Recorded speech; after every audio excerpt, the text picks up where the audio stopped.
Welcome back to My Mythical Meta. My name is Travis. I'm joined by Benjamin and Randy on tonight's News from the Warfront. We have got a post from our D&D. We are in the month of hot takes, and whoo boy, have we got a spicy take from Reddit this week. This guy posted about being a DM, and he basically says that he hates Session 0. That Session 0 is a flowery waste of time, waste of energy. Well, let's just read his post. Yeah, we're just going to read it. It's not very long. He says, I like the idea of some parts of Session 0, saying things like, this game doesn't allow for evil characters, or player versus player, or the characters all are in a party, and they will stay a party. If players ever wonder why, then they need to come up with a reason, or roll new characters. Like, those are things that he does in his Session Zeros. He also says this is a place for house rules. Some races can be played, others not, if you want to play a certain prestige class or whatever. But then he goes on to talk about what I think is becoming more and more common, especially in online gaming, people doing online D&D games together. This person says, all the requests for what triggers whom seem very tiresome. If I float a plot that seems uncomfortable, tell me, and it'll die on the vine. But I'm not going to hand out a laundry list of things that make you sad for you to check off. If you want to give me a heads up in private, we'll talk, but Jiminy Christmas. So I love this post because on the surface, there are some things that I can easily jump in agreement with this guy. You know, I've never felt the need for super long, drawn-out Session 0 processes. But that's probably because I'm not doing the online gaming that he is. I'm only ever playing with my core group of friends. Yeah. Yeah. You know, saying that this is not a player versus player game and that you guys are part of a party and you'll stay a party, those are all very normal for me. And I guess it's because I already know what floats and what doesn't in my own group that I've never felt the need to send out surveys of possible triggers. I feel like I guess he's not really asking a question, but I feel like he also kind of answered his own, like, statement in a way. Yeah. So, like the first part, it's all good. I feel like, you know, talk about, like, major theme, major settings, character creation, all that house rule stuff, fine. But if you don't want to give them a list of triggers, they don't give them a list of triggers. Just tell them, hey, send me a private message of things that you may find offensive or triggering, and we can have a private conversation about it. Done. You don't have to give them a survey. Yeah. You just ask them a question. And if they have anything, I'll get back to you. Yeah. It's super simple. I feel like he makes his own Session Zeros worse. Yeah, he's getting in his own way. Yeah. Well, I think he kind of misses the point of what Session 0 is about, right? Like, if Session 0... Like, you're about to embark on a campaign. It's minimum 3 sessions, likely... You know, this could be something that goes on for months. Yeah. And you and your players are trying to have a good experience. So it's not just about limiting what you can do as DM or whatever. It's about trying to make a fun experience. And if you're not willing to hear what's going to ruin the game for somebody, and you're not willing to, I don't know, it seems like he wants to just be able to do whatever he wants and not hear his players' perspectives on what's fun. And I'll tell you, if you've ever been in a game where somebody like suddenly checks out because something's not, you know, something's going wrong emotionally for them or whatever, like it can ruin a night. Like, it ruins everybody else's experience. Yeah. And I would imagine it ruins your experience as Dungeon Master. Like, I can't imagine not wanting to know the things that are gonna help my players have fun. Yeah. Do you think something happened that sparked this post? That nobody reached out to him about something, and then he included something in a game, and people got mad at him for it? Well, it sounds like it's the opposite. It sounds like he probably found one of these surveys online and sent it out to his players, and he got, like... Too much feedback? Too much feedback. Okay, and he's like, oh, I can't... Now I can't do anything that I wanted to in my in my game. Yeah. And that's part of the problem, I think, is that he probably designed his game before he got feedback from his players. Yeah. It's like session -1. He designs a thing and then says, "Oh, should find some people to play with this." And he found some people, and they're like, "Well, I can't do that, and I can't do that, and I can't do that." And he's like, "Well, dang it! My cool idea is just..." Yeah, that rings true to me on this side of the post. Yeah, I was going to say, if you're gonna be in that kind of situation where you're like I have a campaign I want to run, and this is how I want to run it, and if you are playing with strangers, I feel like on Roll20, typically you can put out like an ad searching for players as the DM. It's like, put all of that in there, saying like, hey, I am playing a like grimdark world. There is slave trade and prostitution and things like that are, it is not a happy-go-lucky fantasy place. This is dark fantasy, and this is the story I want to tell, and then of course you could maybe go in there into the thing with the players and say like, I won't direct any of this at you if you don't want it, but if you're fine with your character getting captured and sent off into slavery and having to break out or something like that's whatever. But if someone's like, I'm cool with everything else, just don't direct it at my character. Like, I don't want my character getting, sent to a brothel. I was thinking, as I read this, about whenever we did our Dawn of Worlds game for the Pathfinder game we're in now. And every time I made a new merfolk city, I would also establish a new race that was that merfolk city's servants. That was that merfolk city's slaves. I was like, servants. That's such a nice way to put it. So one of them was the automatons, one of them was the flesh warps, and one of them was the zombies. I will say at least all of them are soulless. Yeah, soulless, mindless beings golem-like. Anyway. Yes, it's not like you're abusing someone so much. I mean, the zombies, it's like you're abusing some loved one's dead person, or even the flesh warps, like that's an amalgamation of dead people, if that's what I'm imagining it's supposed to be. What did happen though, as that happened, Derek's Kristen was very vocal about how she was like, I do not want real slaves in this world.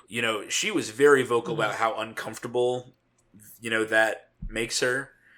And I want to give some credit to you that you have not included any references to it, any plot devices relevant or connected to slavery in this world. I mean, I guess for me, because they are, like we said, mindless, soulless, to me, it's a little bit separated from, like, a live slave trade, if that makes sense. Like, if there was a lot of fantasy, there's, like, oh, these elves were captured and they're being sold off, It's like, well, elves are being captured for very particular reasons, a lot of times in those kind of settings, but it's like, I think it's a robot. Yeah. It's got the same mental capacity as a tea kettle.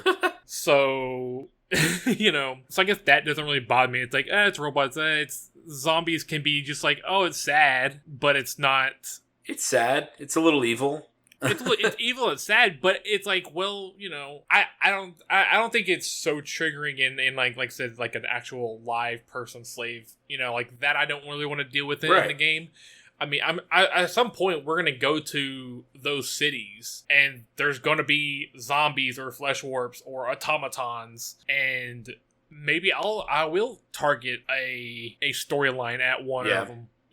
But I don't ever plan for it to be like, oh, we're suffering. Oh, yeah. See, Benjamin, the slaves that I put in my cities, they like it. They're treated well. No. They don't like it because they can't like it. And they don't hate it because they can't hate. Well, I've been sitting back here thinking every single thing that Randy says to justify the slavery of the zombies is the same thing people said to justify the slavery of any other race. No. They're mindless, soulless. They can't feel. They're lesser animals. They're not humans. Okay, no. I am not saying that about any kind of real life situation. I'm not justifying that for what they said then. I'm saying in my fantasy world I am the god. They're robots. They're androids. Yeah. The robots, they have no thoughts. It is magic. Bring them to life to do a specific function. Might I recommend zombies? The Star are Trek the exact same thing. It's just with flesh and bone instead of metal. In my mind, they are mindless, soulless, magically controlled constructs. You should watch Measure of a Man, Star Trek episode. It's so good. That is my favorite episode. It's pretty good. Yeah. Is that the one where Data has like this little bitty robot looking thing? It's like a little stumpy with like 2 legs. I don't remember. So No, I in don't Measure of remember a that Man, Starfleet has given Data an order to go to another ship to perform a different function. And Data says that he doesn't want to go, that he wants to stay on the Enterprise. And they basically put his sentience and his free will on trial, saying, is he property of Starfleet or is he a person who can make his own choices? I It's think a I saw really a clip of amazing something episode. similar to that, where Data is doing something and like Picard is like telling him to do something else, like the opposite, but Data's like, I can't do that. Well, why can't you do that? I can't tell you why. I order you to tell me why. I can't. But it's like he's also trying to protect them by not telling them. So I don't know what the full context was, but that's what it reminded me of. It's like, Interesting. I'm following my program by disobeying an order. Interesting. Okay. I'll need to look up that. Yeah. Measure of a Man, I guess, has such a good episode title that it's like so memorable. Yeah. Mhm. Yeah. This episode is brought to you by our sponsor, Eldorado Gaming. Eldorado Gaming is your site for gifts and gaming accessories like dice, playmats, and other items to bling out your games. This product showcase is our Treasure Dice. For the fledgling dice goblin and for longtime collectors, these dice come in 8 beautiful and striking color varieties. If you want to try out the weight and feel of metal dice, these are the dice for you. Use the promo code META for 10% off your order. Find us on YouTube at Eldorado Gaming TX or our home site at eldoradogaming.com. So, have we got any advice for this poster? Yeah. Take whatever survey you had Don't be a and throw jerk. it away, and then just ask them in a simple email, or put any kind of triggering things that you do want to include Yeah. in the post when you're searching for them. But just be like, here's what I want, here's, blah, blah, blah, blah, house rules. If you have any issues or triggers, please send me a private message. Yeah, I really don't think it takes that much. And you really should be considering the comfort of your players in your game. Yeah. The same is true for any game, any board game, any D&D group. We play Magic together, and happy people are going to help you have a happier time. So, Yeah. there's no reason to torment someone psychologically just because you think it might make them sad, in the words that he put in this post. A laundry list of things that might make them sad. It's deeper than that. But you know what? Even if it wasn't deeper than that, if they're there to, like, sometimes you watch a sad movie or read a sad book because you want some catharsis and to feel Yeah. sad. But you know what? If I'm playing D&D, it's probably not because I want to feel sad. So even if it's that simple, even if that's all it is, here's some things that make me sad. Don't include them. Then don't include them. Yeah. Like they came to have an adventure and they probably want some anxiety as the intense moments. They want highs and lows, but they don't want that particular emotion, and you shouldn't be eager to give them that particular emotion. Yeah, if they don't like- want. If they don't, I do want to also add, like, let's say that the person does get some feedback, and someone's like, "Oh, I don't like this, I don't like that," and if it feels like like maybe they have some issues with some things that you've already laid out, like, we're kind of doing this kind of darker thing, and I mean, you can't turn people down. Like, if you're the DM and you're on like Roll20 and you're searching, you could say, "Hey, I don't think that this is going to be a Yeah. campaign for you. I'll keep your contact if we run another game, or if we go into a different arc and all that stuff's behind us and we're in a different chapter. Maybe Yeah, I think can that's great advice. Bring you in as an extra player later on, but." For these sessions, just be upfront with them. Be like, this is what I want to play, and I just don't think you're going to be a good fit. And I don't want you to be uncomfortable. It's okay to tell somebody that it's not going to work out this time. but yeah, I think that's one of our running themes. You're not hostage to particular people, and they're not hostage to you. So I think part of the point of Rule 0, especially, or Session 0 in this case, and especially amongst strangers, is trying to determine compatibility for the kinds of fun that you want to have. And if you want to have a gritty, offensive, whatever time, there is a time and place for that and dealing with those issues. And other people may be in a different place and not willing to participate. And y'all aren't going to play together. Yeah. Or you shouldn't play together. And that's okay. But that's the whole point of Session Zero. And if you just think, well, it sucks that I have to listen to people during Session Zero complain about their fields, well, then you're missing the point of what Session Zero is about, right? Yeah. I think, especially with strangers, Session Zero shouldn't be after you've committed to a group. It should be before you've committed to a group. And Agreed. Yeah, I agree too. I think if you want Session Zero to be shorter, then you should play with people you already know. hey, Like, there you go. if you don't like all of this Session Zero stuff, then you should work harder on recruiting people that you already know. You know, real life friends or people you've played with before and had good times with, rather than looking for new people. Yeah. But That's if you're looking for new people, then I think it's just a necessary step. It's just like speed dating or real dating is like you have to find the personality quirks that you like and steer away from the ones you don't like. And sometimes the only way to do that is trial and error. Is to just date people, date these players, and Session Zero is part of that. I mean, it's just like looking at somebody's, I don't know, dating profile and asking their hobbies.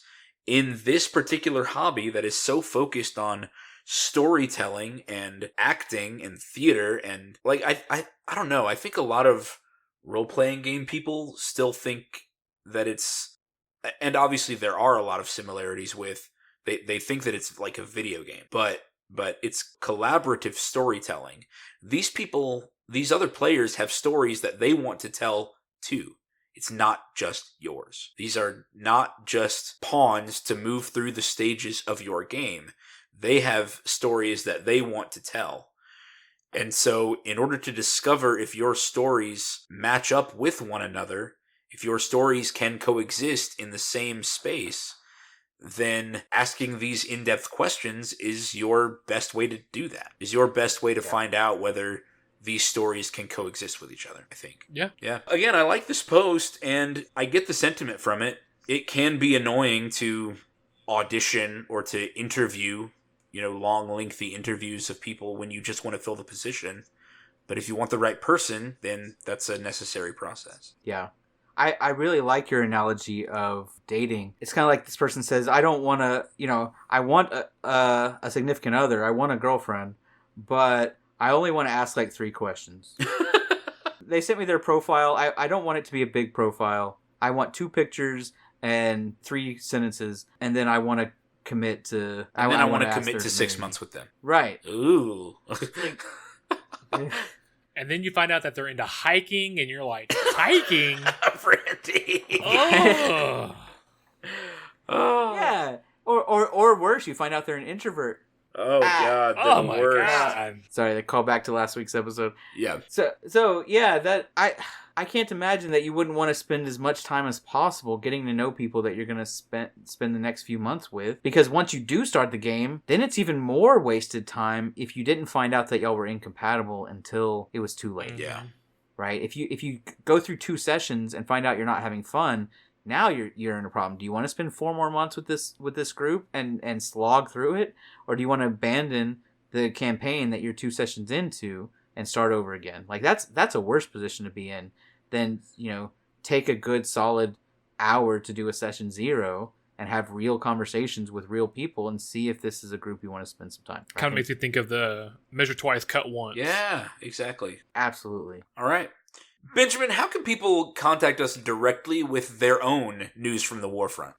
If you've got something you want to talk to us about or have found a post in the wild on Reddit or X or Tumblr or whatever, contact us at mymythicalmeta@gmail.com. Yeah, and we will be happy, we'll be ecstatic to help people with any personal situations they're in, or to find just wild situations out in the blogosphere and, be the peanut gallery offering advice to people who won't listen. That's what we're here for. And it would not be the first time that we have responded to multiple listeners. Yeah. news from the Warfront. We've done that in multiple episodes, and I feel like have gotten some positive feedback from the people who have requested our opinions. Yeah, we give expert advice. Absolutely. Randy, where can people go if they want to take the jump, take the leap to become a patron? Patreon.com/My Mythical Meta. Perfect. Randy, you got any final thoughts? No, I think we do a good job every single week solving the world's problems. Just putting the final word in. Yeah. All right. Thank you, listeners, and thank you, Benjamin and Randy, for being my great friends. Adios. See ya. Later. This episode was sponsored by Eldorado Gaming. Use the promo code META for 10% off your order. Please like, comment, subscribe, and share. This episode was edited by me, Travis Konishek, and our intro and outro music is by Tyler Heath of the Oh Hellos.